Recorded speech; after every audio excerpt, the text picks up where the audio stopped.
Good morning! From Phuket. Ang early, ang aga natin na. Ang taas ng energy ko. Anyway, it's a brand new day. Kagabi, anong oras na kami nakatulog? Actually, umaga na. 1 AM na ata. Kasi ang daming aberya. Yung aircon, mainit. Tapos, hindi kami makonect sa wifi. And then, tawag dito, pinababayaran na kami nung sa tour namin last night. Eh, wala pa kaming thigh bath. Meron kami pero pinambayad namin sa hotel. So, medyo hassle lang. Buti na lang pumayag sila na bayaran na lang today. So, that's what we are gonna do. We're gonna go to the travel company. Lalakarin na lang siguro natin, no, Lin? Tinignan ko sa Google Maps, 11 minutes. Ay, 7 minutes eh. Pag drive.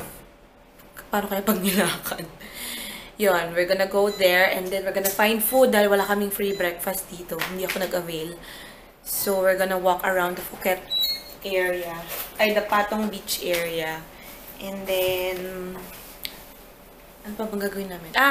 First tour will be today. The pickup will be at 12 o'clock. Yung ATV tour, 1 hour. Doon daw kami sa mountains mag-ATV. Anyway, I'm gonna show you our mini hotel. Ayan lang siya. Super small. Just the bed. And then my TV. My small fridge. My safety box. And then, yan ang aming kalat. And then, there's no closet. Nalungkot ako. Yan lang. So, nandiyan lahat ng mga damit namin. And then, ito yung outside. Walang magandang view. So, I'm not gonna show you the view. And then, ito yung toilet. Yan. It's not bad because napaka-cheap lang nitong hotel na to eh. Di kami talaga nag-spend ng malaki for the hotel dahil nga sabi ko tutulugan lang naman namin. And we're gonna be out almost every day except for today. Half day lang kami. I mean, mag-start yung tour namin at 12. So, half day lang. And then, yun. So, I'll see you guys later. Sobrang aga namin naglalakad. Parang kukunti pa lang yung tao. Sa bagay kasi Lunes nga pala, no? Papalit kami ng pera dahil wala na kaming pera. So, ang palitan pala ay 32.56. So, for 1 peso, ano yun? Ano yun? For 1 peso, 1.3. 1.3. Tapos 1 hour pala silang behind. Hindi. So, for kung 1 Thai baht, 1.3. Okay. So, kung 9 o'clock na, is 8 o'clock pa lang dito. Late sila ng 1 hour. I found Yakult, pero maliit. Hindi ko sigurado kung ito yung malaking Yakult eh. Gusto kong kunin. Grabing init, parang Pilipinas. Pawis na ako. Parang 5 minutes pa lang kami naglalakad. Kasi ayaw namin sasakyan, gusto naming lakarin yung papunta sa travel company. Medyo malayo din pala pag nilakad. Pag drive, 7 minutes lang eh. Pero ang init na ling, grabe. Wala pa mapagtanungan kasi parang wala pa masyadong tao. Kami palang ata ang gising. Napunta kami dito sa Jung Ceylon Mall. Ito ata yung pinakamalaking mall dito eh. Oo, siya, di nga. Joke lang. Pero ito yung pinakasikat eh. Anyway, nakita kong Burger King. Dito na lang muna kami magbe-breakfast. Hindi pa namin alam kung saan masarap na kainan eh. In-order ni Michael, omelette platter. Yung akin naman, yung pancake platter. Gosh bro, nasarap! This is Michael's order, yung omelette. And this is mine, yung pancake. Pingi akong hash brown, no? No. Not bad na. It's only 318 18. for the 2 of us. Ayan na yung bill. Ayaw mag-focus. Tapos with juice siya or coffee. Pwede na rin. We're almost there. Nag-Google Maps lang ako eh. Dito kami sa loob ng Jung Ceylon Mall. And wala pang bukas. Early birds talaga tayo din. Ibig sabihin ang Robinsons din international. Ibang Robinsons naman yan. Ito na lang dito. Ano? So we're going back to the hotel. May nagalit na babae sa akin kasi nagtanong ako ng presyo ng ng sombrero. Bawal pala magtanong sa umaga dahil bad luck daw kung hindi ka rin lang naman daw bibili. Kaya pala yung unang tanong niya, bibili ka ba? Sabi ko, yes. Tapos tinanong ko kung magkano. Tapos umalis na kami, nagalit siya. Nag-sorry naman ako para lang di ko makita yung sense na kailangan bumili ka. Eh kung ayaw mo yung presyo, 'di ba? Am I right? Haling. Yeah. Tapos, ang mahal ng tok-tok, 200 baht. 5 minutes lang naman from here yung hotel namin. Gusto ko lang sana sumakay kasi na pupups na ako. Anyway, maglalakad na lang kami ulit. Mali yata yung pinasukan natin. Ang daming motor na pwedeng rentahan. Gusto na nga ni Michael kaso hindi pwede. Ayoko. Sobrang init. Kailangan namin ng payong. Buti na lang may libre sa hotel namin. Lapit na kami. Pabalik na kami ng hotel ngayon. Swimming pool. Hindi. Maliit lang, no? So, we're back in the hotel and bad news. Sobrang init ng aircon namin. So, we have to complain na kailangan nila ayusin yung aircon. And sabi nila after 10 minutes daw, babalik daw sila to check if lumamig na. Pero until now, hindi pa rin malamig. So, I don't know. Hindi siya maganda. I don't like it. Sobrang pawis na kami. And, syempre gusto mo kahit pa paano lumamig ng konti, di ba? So, inom na lang ako ng tubig. I bought pala these shorts. Wait. Tada!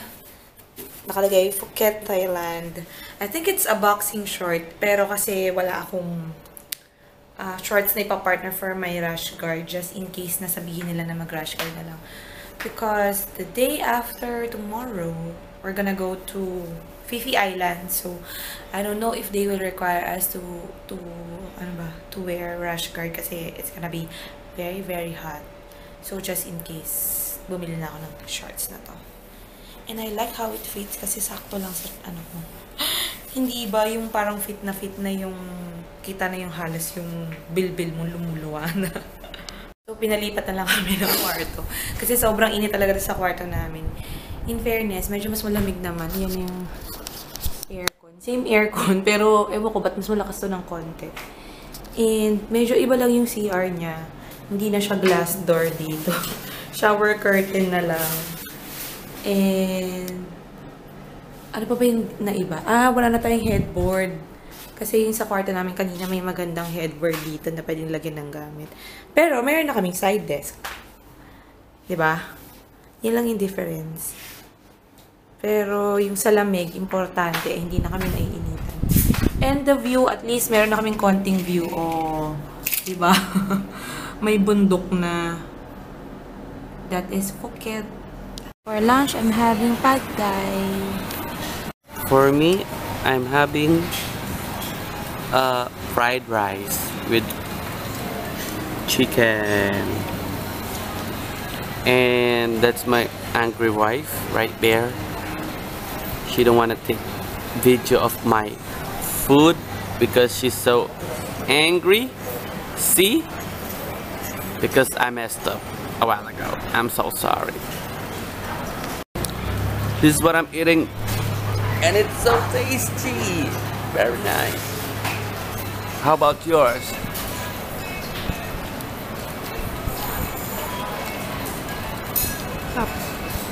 Wow. Still angry, huh? Ang daming benta rito. May nakita pa akong mga Japex na makeup. Ano ba? Ay, nakita ko MAC sa naked palette. Ang mura. Meron pa ditong bag na LV. Nakita niyo sa likod. Confirm. Ito talaga yung Yakult. Ang sarap niya. Promise. As ang laki pa niya. Hindi ko alam kung ilang ml to eh. Ayan, 400 ml. Panalo! Nakahanap kami ng mas malaking money changer. Ay, mas malaking rate na money changer. 63. 63 compared ko yung 32.56 lang. Tapos si Michael daw may nangmanyak sa kanyang babae. Ano yung na-offer sa'yo? Massage. Massage, pero may extra. Hindi ko alam. Basta inawakan na niya ako kanina. Pinamanya ka na? Oo. Sana nagpamanya ka. Ito yung may mga palutuling, parang dampa. Kita mo? Ito. Fresh na fresh. So, we're just here at the hotel lobby. Initay lang namin yung sundo namin. Sobrang sarap ng Yakult. As in, 25 Thai baht siya, pero worth it kasi ang sarap eh. Di ba, Ling? Oo. Hindi siya nagre-react. Ha? Masarapan ka ba sa Yakult? Basta? Sa Yakult. Oo. Panalo, diba? 25 lang. Dapat birat mo yun eh. Para mamaya malamig. Akyat mo. Ayaw mo dalhin? Akala ko ikaw akit eh. Baka may mga upload. Grabe. Ito yung Jung Ceylon Mall. Pinuntahan namin kanina. Tirik-tirik yung araw. Lins. Ayun. Talaga yung Jung Ceylon.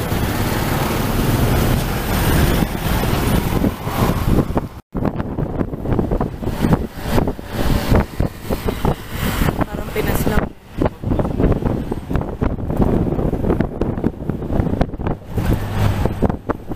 Ito na kami! Paganyan? Paganyan? Paganto. Isusuti namin mamaya sa ATV. Hindi na lang ako magsasalamin. Naku, di kasha. Sa'yo, kasha yan. Ganda ba? Tagal ko na lang yung salamin ko. Wala akong makita. Yeah. Hey. Okay, thank you. You look my video. Dahil. Photo, dahil. Yeah. Picture. Picture? Yeah. Wait, stop. I will stop. Finish? Grabe, nakakapagod yung ATV. Masakit sa kamay. Pero ang saya. Ngayon naglalakad na kami paakyat ng bundok. Ayan o. Ewan ko kung saan kami dadalhin ito. Ay, ito na. Ang view? Dito ata namin makita yung view eh. Ng mga beach.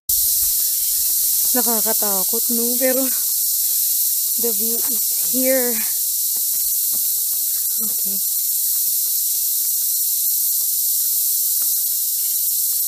Wow! This is full of Phuket. Yeah. This is Phuket, the view of Phuket.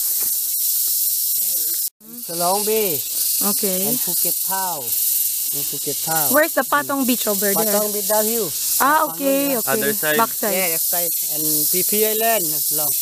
PP Island. PP Island. Ooh. Ah, okay. We will go there the next day. Okay. Picture taking na naman daw. Maya niya kami pinipicture. May view eh. May view na naman na maganda. Oh, kukuhaan na naman niya kami ng litrato. Grabe, nangingitim na ako. Yung baso ko. Sunog na, pero nag-enjoy naman ako kasi kakaiba yung ATV na to eh. Paakyat baba kami. As in, ganito yung ha? Mabigat. Ganito yung dinadaanan namin. Hindi katulad dun sa Desert Safari, deserto lang, kaya safe. Hindi ka natatakot na mahulog. Eh dito nakakatakot kasi bangin yung nasa gilid namin.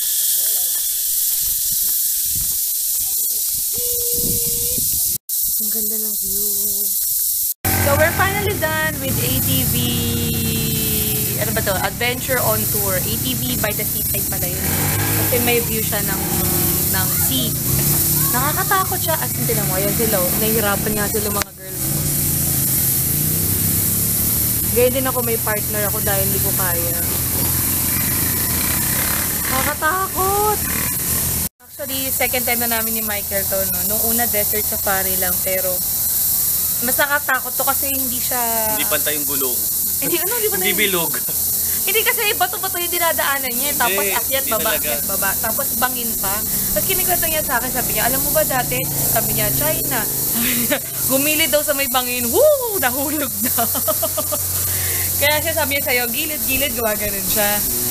Ibig sabihin, gumilid ka daw kasi nga may nahuhulog daw sa bangin. Nakakatakot. Got the elephant there. Ang cute. Grabe yo, 1.8 pala siya sa isang oras. Nakuha ko lang siya ng 900. Tama. Mas mura talaga dun sa Phuket Travel Company. What can you say about the ATV tour? Tiring. Did you enjoy it? But nakakapagod. Sumakit yung kamay ko. Buti na nga lang na dun si Kuya eh. At least, meron akong support. Nakakatakot kasi yung pababa. Yung pag ganun. Sabi niya, break lang daw. So, nalula ako. Ano na.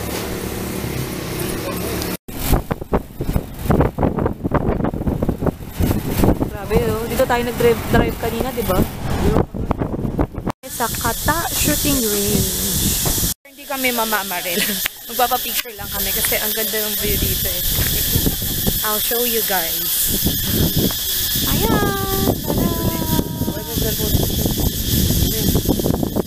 Ang ganda nga dito.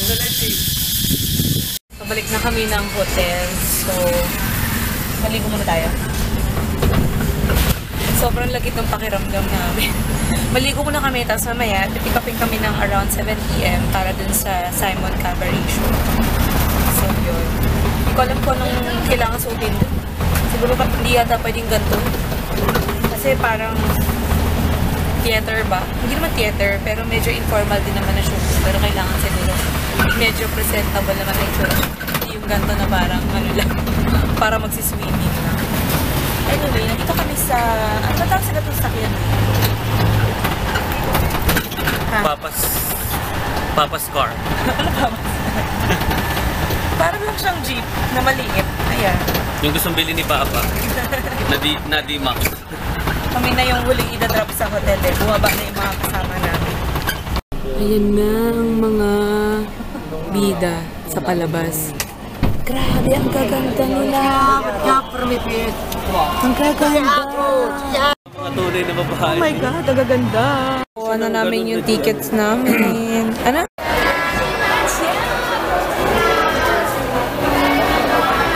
Pwede magpa-picture kasama sila?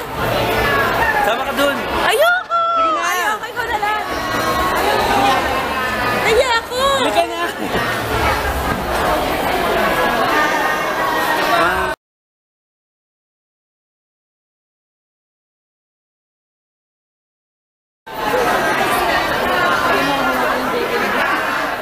Grabe, nangihingi pala sila ng pera. Nag-enjoy kami ng April as in. Nakakatakot pumunta oh. Tignan mo.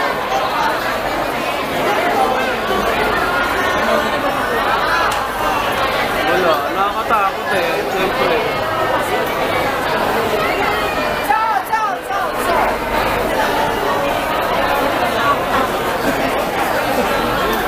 Nakolektahan kami ng 100. Hindi naman namin gusto yung ano. Yung kinuhaan, pagkuha namin, sayang.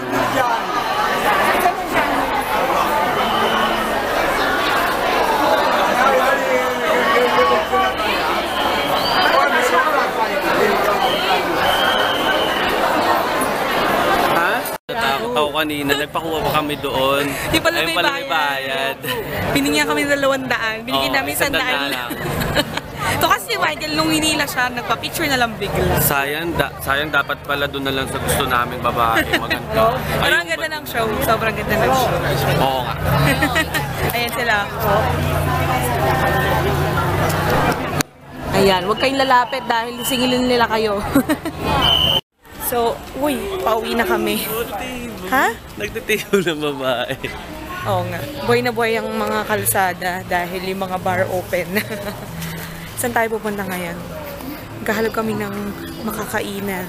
Pero sa malapit lang kasi ganun ka-boring si April. Eh kasi... Boring! You're the most boring wife dun sa ever. mga juring na yun eh. Kasi nanakawan na si Michael ng halik. Nanakawan pa siya ng pera. Ang dami na nanakaw sa'yo. Baka mamaya, pati ikaw mawala na sa akin. You're so boring. Yeah, I am. I'm a grandma.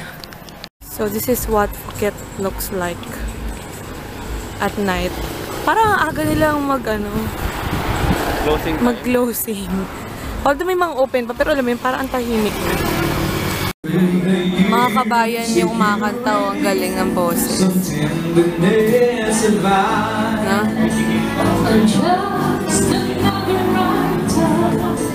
So I finally found a place kung saan kami kakain. Meron pang kabayan na kumakanta. Tapos, Para kami nasa Pilipinas. Kasi may mga kumakanta. tapos may kabayan din kami sa kabilang table na katabi namin. Ayun, order lang kami ng rice sa fried chicken. Medyo safe lang kami tonight kasi wala lang. Buti na lang niyaya ko si April. Kundi hindi namin malalaman. My dinner, chicken and fried rice lang. Wala kaming kilalang brand aside from Breezer and Smirnoff na ice. Ano? Ang bibili mong beer? May nakita akong 700 ml na Yakult. Bili ko rin yun, ha? 42 dirhams. 42 Thai-baht. Ang laki! Ano siya? Nakakaloka. 700 ml. Laki. We're back at the hotel, and I'm gonna end the vlog na mahaba na masyado nung araw na to. Masyado na ako maraming na vlog. I don't know kung how long ko siya ma-edit or kung gaano kahaba yung magiging video. But that is it for today. Good night, guys. Bye! Bye, love.